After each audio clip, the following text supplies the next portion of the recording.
Meron po akong ibibigay na tips sa inyo ngayon. Nakabili po ako ng flashlight sa online. So, ito marami siyang purpose. Tatlo ang purpose nito. So, itong matulis na to ay, for example, may emergency na automatic na nag-lock yung car nyo.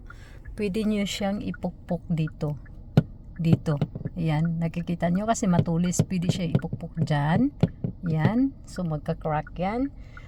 And next is, nakikita nyo to, dito, ito siya, dito yan, yan ay pwede siyang ikakat dito sa, yan, yung seat belt nyo.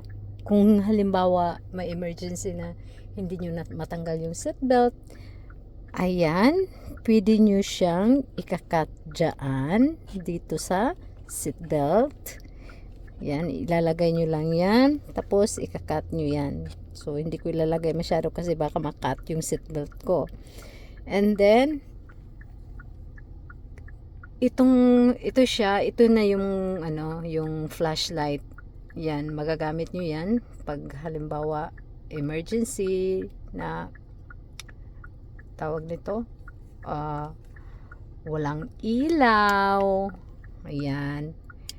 May flashlight, ayan. Pag halimbawa emergency na naanuhan kayo sa daan, yan, pwede siyang maganyan, magbi-blink. Yan. Ganyan ang sa flashlight na yan, ang gamit. Okay?